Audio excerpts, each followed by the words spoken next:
Assalamualaikum warahmatullahi wabarakatuh. Yang terhormat Bapak Ano Wibisono selaku dosen estimasi biaya proyek dan rekayasa ekonomi. Yang terhormat teman-teman semuanya. Kami dari kelompok 3 akan mempresentasikan tugas besar 2 yaitu tentang penawaran RAB kontraktor dan kajian rekayasa ekonomi pada perumahan komersial. Di sini kami akan mempresentasikan tentang perumahan Balad Residence.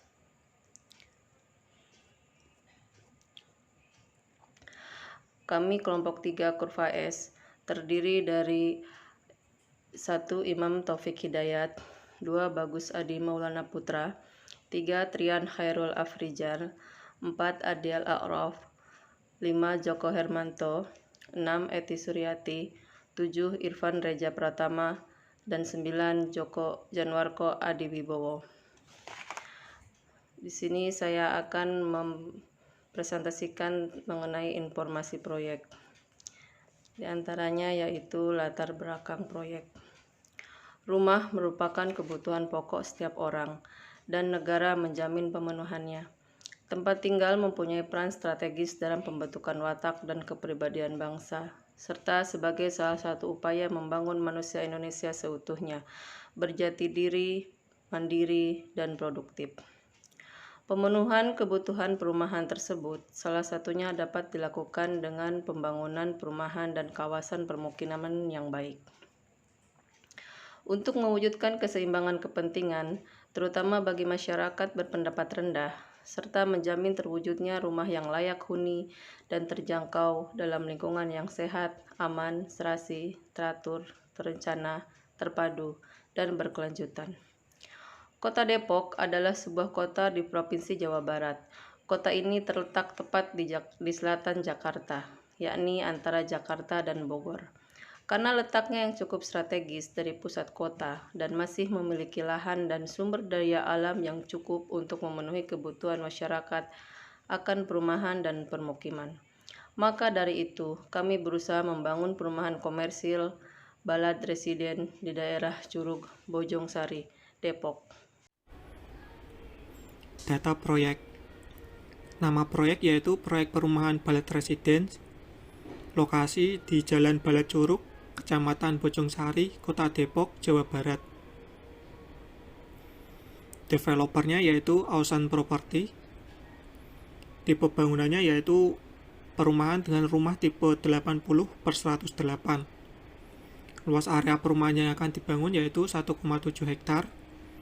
Data bangunan rumahnya yaitu luas tanah 108 meter persegi, luas bangunan 80 meter persegi, jumlah lantai terdiri dari 1 lantai, dan struktur menggunakan struktur beton. Gambar proyek. Yang pertama yaitu gambar desain. Ini tampilan visual 3D dari tipe rumah yang akan dibangun.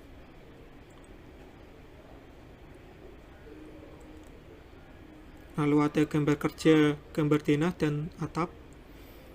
Di sini rumah terdiri dari 1 ruang tamu, ruang keluarga, ruang makan, dapur, 2 kamar tidur yaitu kamar tidur utama dan kamar tidur anak, dan 2 kamar mandi.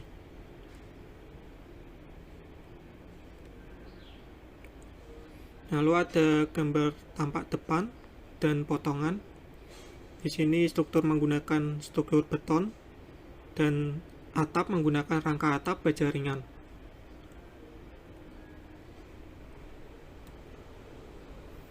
Ini ada gambar potongan.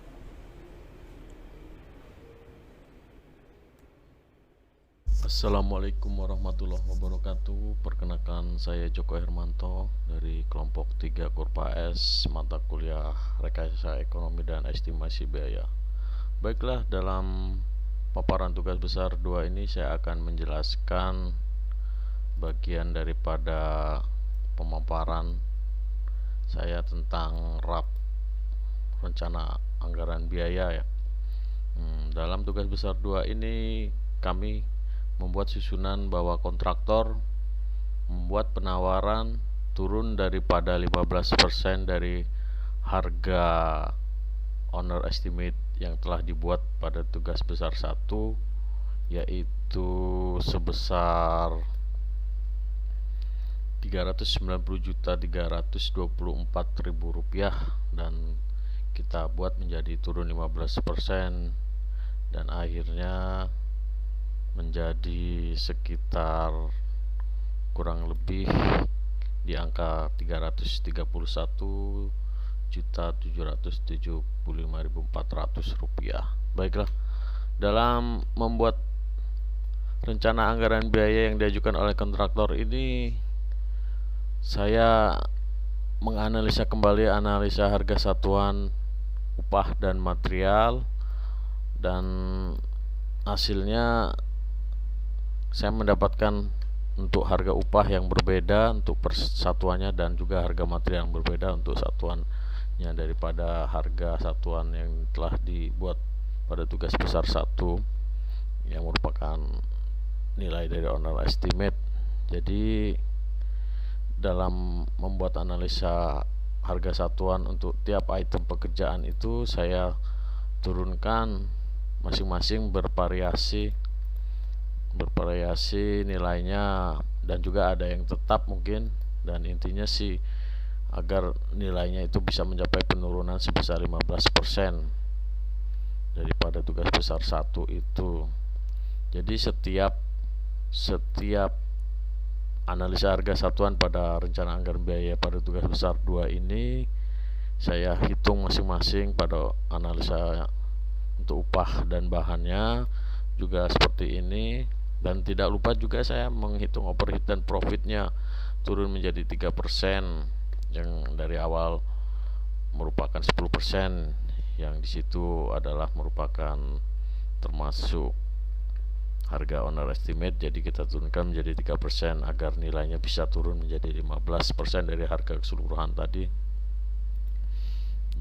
Jadi setelah nilai untuk keseluruhan turun itu menjadi nilai tersebut di atas, yaitu Rp331.794.000 ini, maka ini sudah termasuk nilai daripada harga yang ditawarkan kontraktor berikut PPN 10%, dan kami mencoba untuk menyusunnya menjadi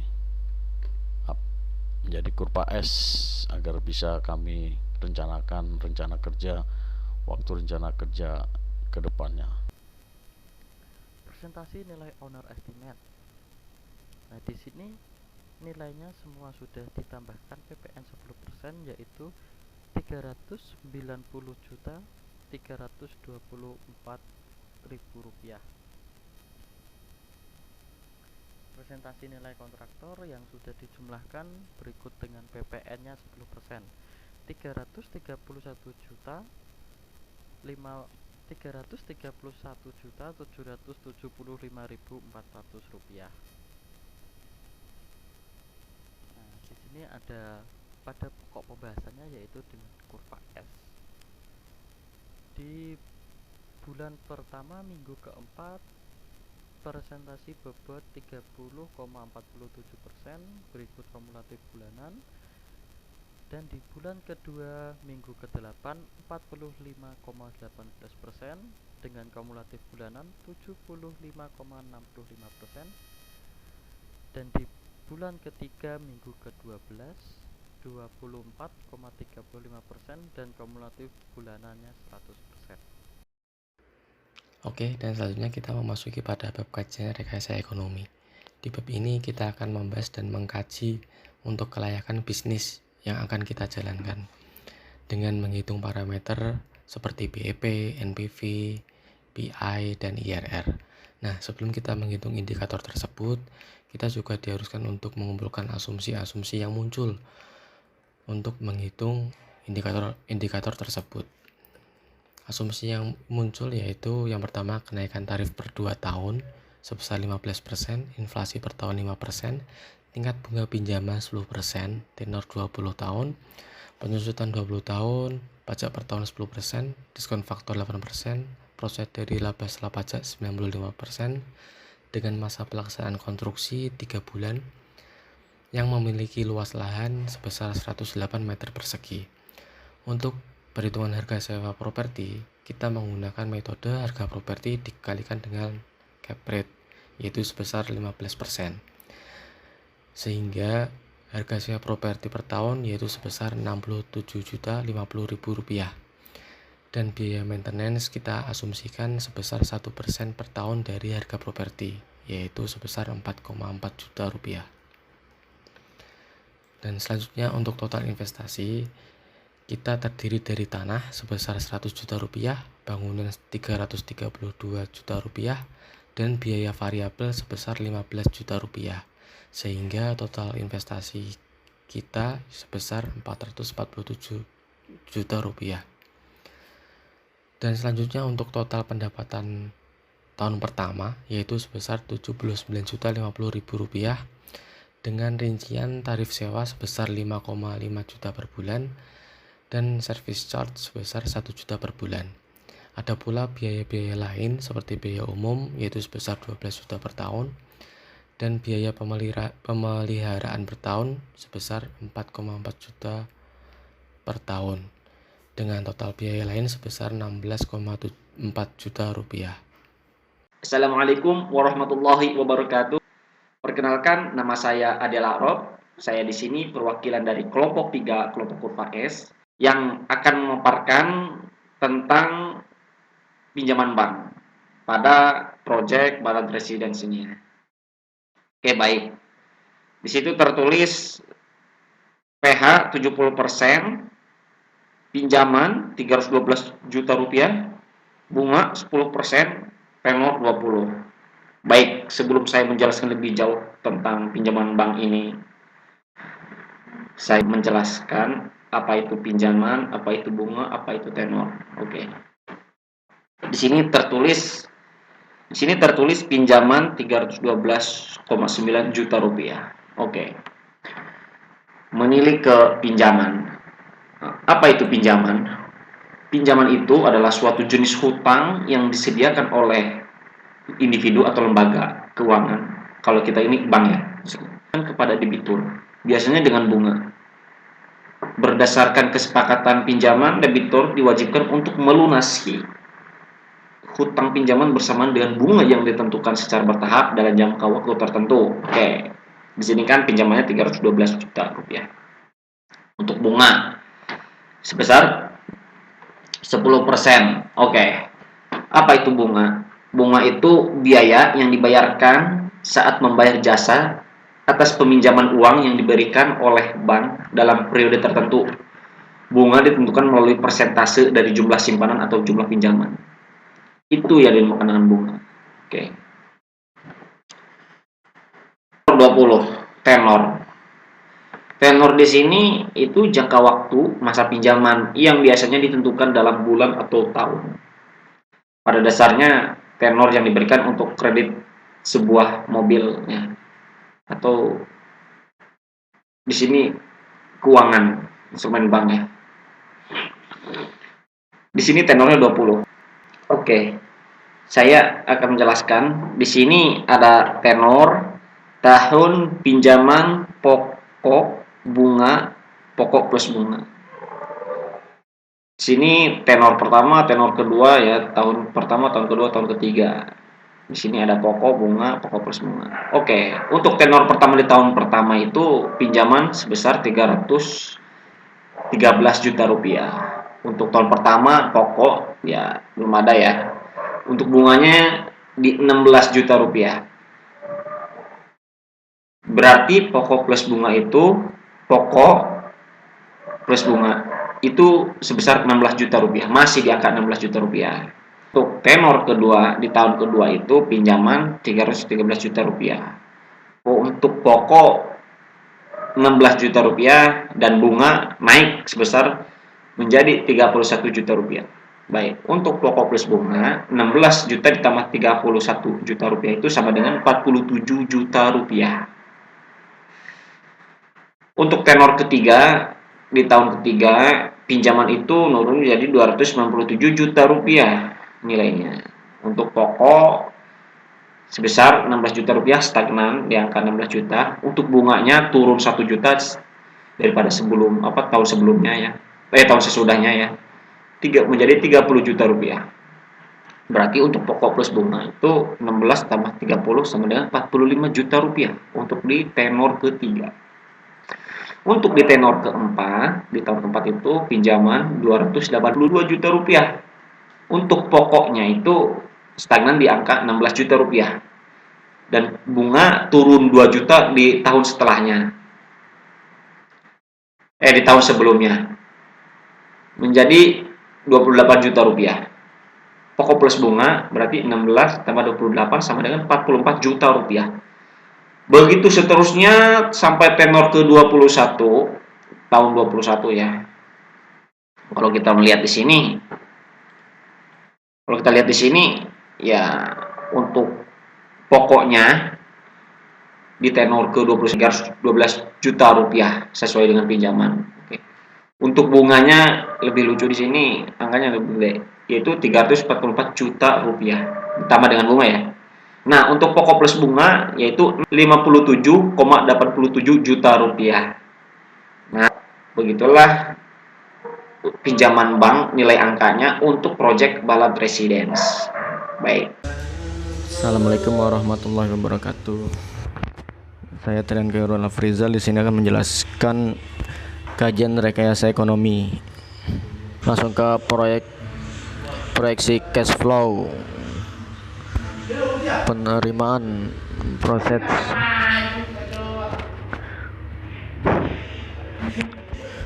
$42,56.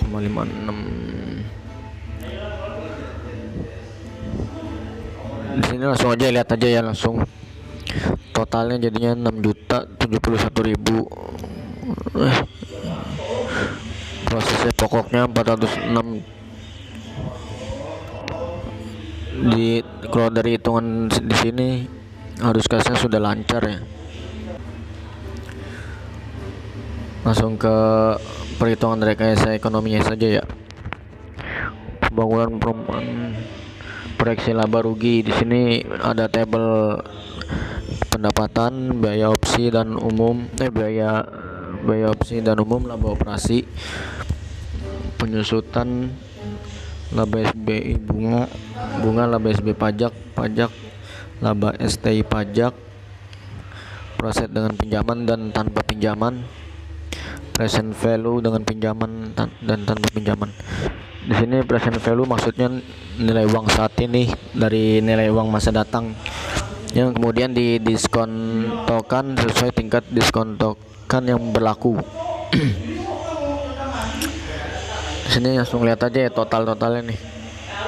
Kalau disebutin satu-satu bakal lama ini.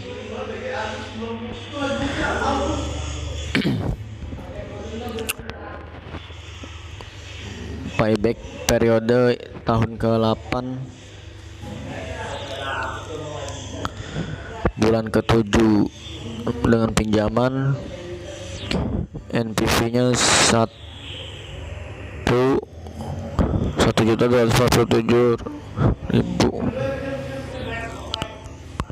NPV di sini maksudnya selisih antara nilai arus kas yang masuk dengan nilai arus kas yang keluar pada sebuah periode waktu.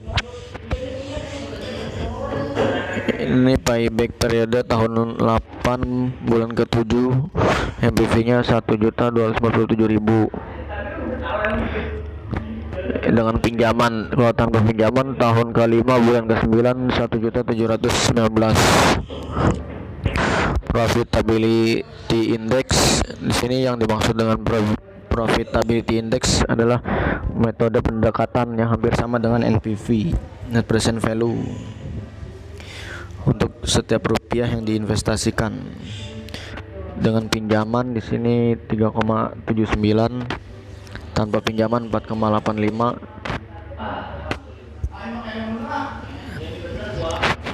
IRR-nya di sini, IRR itu dimaksud internal rate of return. Indikator tingkat efisiensi dari suatu investasi. IRR dengan pinjaman di tahun ke-8 bulan ke-7 11,70%, tanpa pinjaman 16,62%. Di sini langsung lihat present value-nya ya. Present value payback periode tahun ke-13 bulan ke-8 240,33, dengan pinjaman, tanpa pinjamannya tahun ke-8 bulan ke-3 495,96. Profitability index 1,54, dengan pinjaman, tanpa pinjaman 2,11. Terima kasih. Bismillah. Assalamualaikum warahmatullahi wabarakatuh. Perkenalkan, nama saya Imam Taufik Hidayat dari kelompok 3 Korpa S. Di sini saya menjelaskan hasil keseluruhan TB2. Untuk kesimpulan yang pertama, dari metode payback period secara BEP akuntansi didapat payback periodenya untuk pinjaman bank di tahun ke-8 sampai bulan ke-7 tercapai, dan pinjaman bank di tahun ke-5 bulan ke-9 tercapai. Kedua, metode discounted payback secara BEP keuangan didapat diskon paybacknya untuk pinjaman bank di tahun ke-13 bulan ke-8 tercapai, dan tanpa pinjaman bank di tahun ke-8 bulan ke-3 tercapai. 3. Metode NPV Net Present Value. Nilai NPV untuk pinjaman bank adalah sebesar 240.828.877,933 rupiah. Berarti proyek ini dapat disimpulkan layak dijalankan, dan nilai NPV untuk modal sendiri adalah sebesar 495.964.477,396 rupiah. Berarti proyek ini dapat disimpulkan layak dijalankan juga. Selanjutnya, metode PI Profitability Index. Nilai PI untuk pinjaman bank adalah sebesar 1,54. Berarti proyek ini dapat disimpulkan layak dijalankan. Nilai PI untuk modal sendiri adalah sebesar 2,11. Berarti proyek ini dapat disimpulkan layak dijalankan juga. Selanjutnya, metode IRR Internal Rate of Return. Nilai IRR untuk pinjaman bank adalah sebesar 12%. Berarti proyek ini dapat disimpulkan layak dijalankan. Dan juga nilai IRR untuk modal sendiri adalah sebesar 70%. Berarti proyek ini dapat disimpulkan layak dijalankan. Dan yang terakhir yaitu cash flow. Arus kas sudah lancar. Jadi untuk keseluruhan umumnya maka dapat dikatakan proyek ini layak untuk dijalankan. Sekian yang bisa saya sampaikan. Terima kasih. Assalamualaikum warahmatullahi wabarakatuh.